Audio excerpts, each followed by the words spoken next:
Hello friends, welcome to this NAI medical classes. Today we will discuss regarding use of basic epidemiological tools to make community diagnosis for effective planning and intervention. First we will discuss about what is the use of basic epidemiological tool. जो basic epidemiological tools होते हैं उनका क्या use जो है वो होता है। Epidemiological tools play a crucial role in making community diagnosis which essential for effective planning and intervention in public health. Epidemiology के अंदर क्या देखने के लिए मिलता है, मैंने पहले बात किया है कि यहाँ पे कोई भी डिजीज़ कंडीशन जो हो जाता है तो डिजीज़ कंडीशन के बारे में जो स्टडी करना क्या कहलाता है, एपिडेमोलॉजी कहलाता है। ठीक है, तो एपिडेमोलॉजिकल जो टूल होते हैं ये एक बहुत ज़्यादा क्रूशियल रोल प्ले करते हैं कि अगर कोई भी कम्युनिटी के अंदर कोई भी डिजीज़ कंडीशन वगैरह हो गया है तो उसको पता करके उसको जो है वो डायग्नोज करने के लिए, और अगर हमें इसका कोई भी मैनेजमेंट वगैरह जो है वो करना होता है, कोई भी अगर हमें इंटरवेंशंस उसके लिए प्लान करने, कोई भी मैनेजमेंट करना है, कोई भी ट्रीटमेंट करना है, ठीक है, जो भी केसेस आ रहे हैं किसी भी डिजीज़ कंडीशन के लिए, तो उसके लिए बहुत ज़्यादा ये इफेक्टिव रहते हैं ताकि हम कोई भी इंटरवेंशन पब्लिक हेल्थ के लिए जो है ये प्लान कर सकें।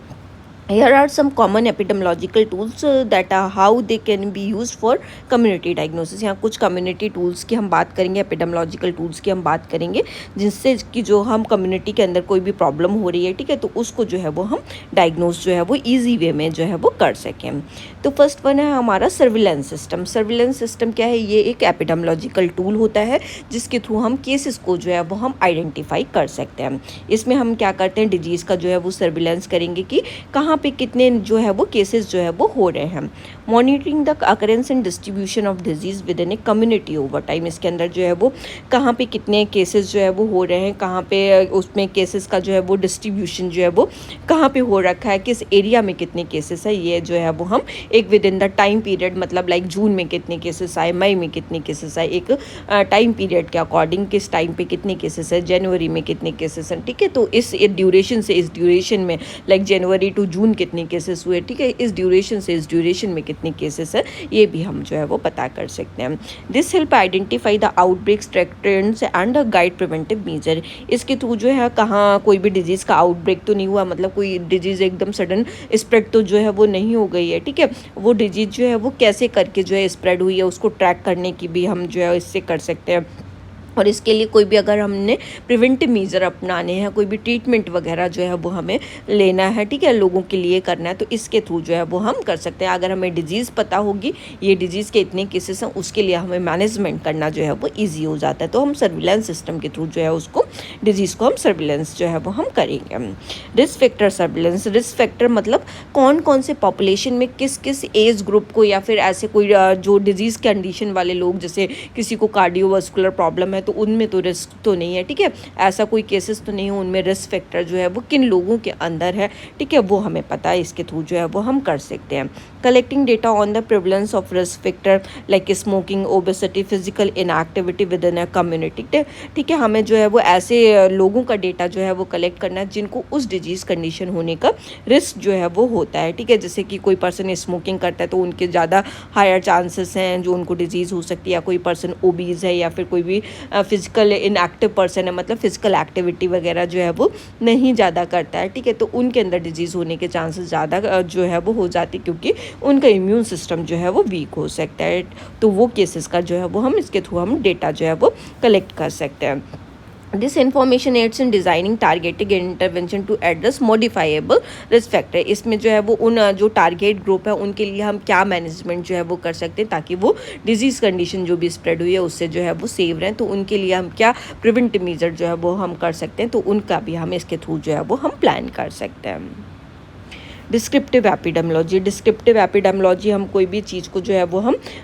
कहाँ पे हो रही है, कैसे हो रही है, किन लोगों में हो रही है, किस टाइम पे हो रही है, तो ये सारी चीज़ें जो है वो हम पता कर सकते हैं। उसके कितने केसेस आ रहे हैं, कितने नंबर ऑफ़ केसेस कितने हैं, ओल्ड केसेस कितने हैं, तो इसमें हम पूरा जो है उसका डेटा जो है वो हम जान सकते हैं। Person, place and time analysis. ये डिजीज़ किन लोगों में हो रही है, कहाँ हो रही है, किस टाइम पर हो रही है, तो इसमें हम ये पता करेंगे। Describe the distribution of disease और हेल्थ इवेंट बाई पर्सन। किस एज ग्रुप में लोगों को को है, किस एज के लोगों को हो रही है, किस सेक्स में है, ठीक है, जेंडर उनका क्या है, मेल है फीमेल है, वो पर्सन जो है वो उनका ऑक्यूपेशन क्या है, ठीक है। तो या ये सारी चीज़ें हम जान सकते हैं। किस प्लेस पे हो रही है, उनकी ज्योग्राफिकल लोकेशन क्या है, वो कहाँ पे हो रही है, कानपुर में हो रही है, लखनऊ में हो रही है, दिल्ली में हो रही है, कौन सी एरिया में जो है वो हो रही है, ठीक है। तो उसकी ज्योग्राफिकल लोकेशन जो है वो हम जान सकते हैं। और किस सीज़न पे, किस टाइम पे जो है वो हो रही है, उस सीज़न का क्या है, बारिश में हो रही है, सर्दियों में हो रही है, गर्मी में हो रही है, किस सीज़न पे जो है ये जो है वो अपने पीक पे होती है, ठीक है। तो इसके से जो है वो हम ये जान सकते हैं। They self identify high risk groups and areas for focused intervention. ये जो है वो हाई रिस्क ग्रुप कौन से हैं, उनके ऊपर मेनली जो है वो फोकस क्या करना है, उनके लिए हमें इंटरवेंशन जो है वो हम क्या देने हैं। तो ये डिस्क्रिप्टिव एपिडेमियोलॉजी की एक टूल है, उसके थ्रू जो है हम उनका टाइम प्लेस पर्सन जो है वो कहाँ पे कहाँ कैसे हो रही है, ये सारी चीज़ें हम जान सकते हैं। डिस्क्रिप्टिव एपिडेमियोलॉजी के थ्रू जो है वो हम उनका इंसिडेंस एंड प्रेवलेंस जो है वो हम पता कर सकते हैं कि उसकी like number of new cases कितने आ रहे हैं, इंसिडेंस कितना हो रहा है, ठीक है। एग्जिस्टिंग केसेस कितने हैं, मतलब ओल्ड और न्यू कितने केसेस हो रहे हैं, मतलब प्रेजेंट टाइम पे जो भी ओल्ड केसेस वगैरह जो थे वो कितने हो रहे हैं, न्यू केसेस कितने आ गए। तो ये उसके बारे में जो है वो हम जान सकते हैं। This information guides resource allocation and prioritisation, ठीक है। इस टूल के थ्रू जो है वो हम क्या पता कर सकते हैं कि किन लोगों को जो है वो हमें प्रायोरिटी में रखना है, किन का जो है वो हमें मैनेजमेंट जो अगर ये डिजीज़ का आउटब्रेक हो गया तो हमें सबसे पहले प्रायोरिटी में किसका मैनेजमेंट जो है वो करना है। अगर हमारे पास इतने लिमिटेड रिसोर्सेस हैं तो मैनेजमेंट किसका जो है वो हमें करना है, कौन क्या रिसोर्सेज का एलोकेशन करने में हेल्प करती है, क्या क्या चीज़ें जो है वो हमें ज़रूरत पड़ने वाली है और हमें किसको प्रायोरिटी में रखना है, ये भी हमें देती है। एनालिटिकल एपिडेमियोलॉजी, हम केस को जो है वो एनालिसिस भी जो है वो हम एपिडेमियोलॉजिकल टूल का जो है ये एक एपिडेमियोलॉजिकल टूल होता है एनालिटिकल एपिडेमियोलॉजी। इसमें हम केस को जो है वो हम कंट्रोल जो है वो हम कर सकते हैं। Comparing individual with in a disease to those without disease to identify potential risk factor और प्रोटेक्टिव फैक्टर्स। हमें इंडिविजुअल जिनको डिजीज़ हो चुकी है, जो हमारे पास में केसेस हैं, ठीक है, और जो इनके ऊपर हमने कंट्रोल किया है, उन केसेस को हम कंपैरिजन करके देखेंगे,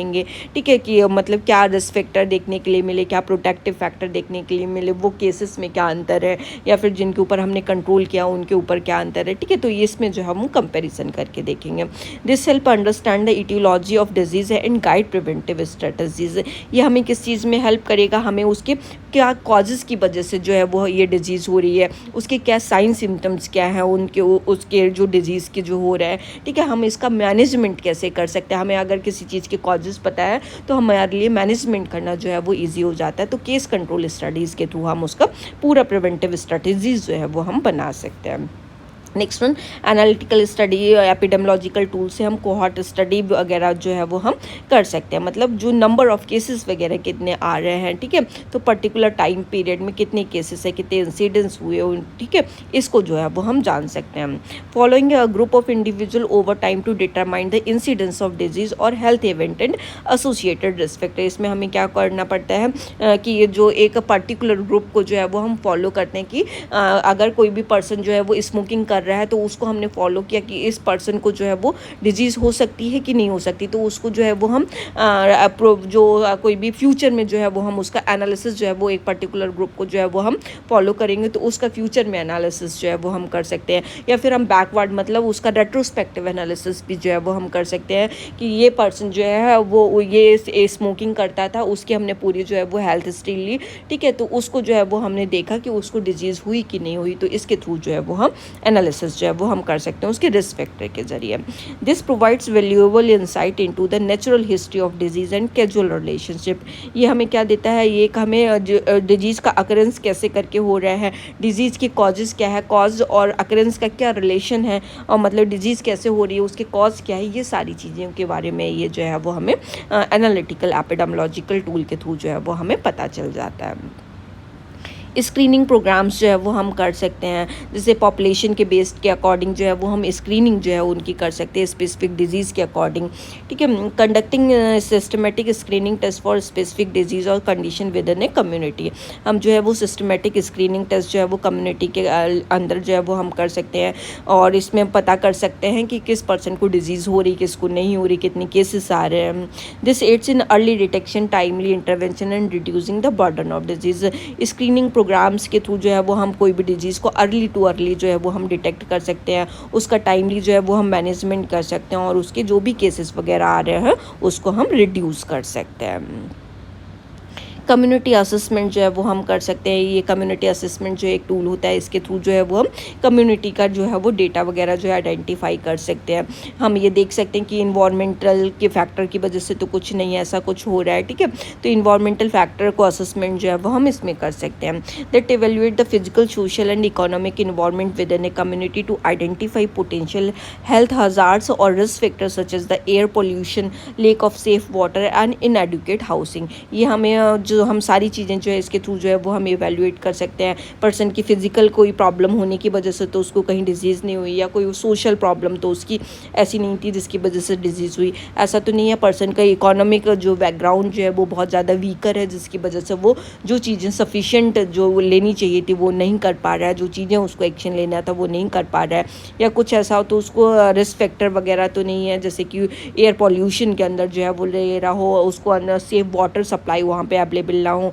या फिर उसका हाउसिंग पैटर्न जो है वो ऐसा हो, ठीक है, मतलब कच्चा पक्का हाउस अगर ऐसा कुछ है, या फिर उसका सीवेज सिस्टम उसका अच्छा ना हो, क्लोज सिस्टम जो है उसके घर में ना हो रहा हो, ठीक है, ड्रेनेज वगैरह प्रॉपर ना हो, ठीक है। तो ऐसी कोई रिस्क फैक्टर की वजह से तो उसको डिजीज़ जो है वो नहीं हो रही है, ठीक है। तो उसमें हम कम्युनिटी का असेसमेंट जो है उसमें हम कर सकते हैं। इसके थ्रू जो है वो इस टूल के थ्रू हम उसका इन्वायरमेंट का असेसमेंट कर सकते हैं।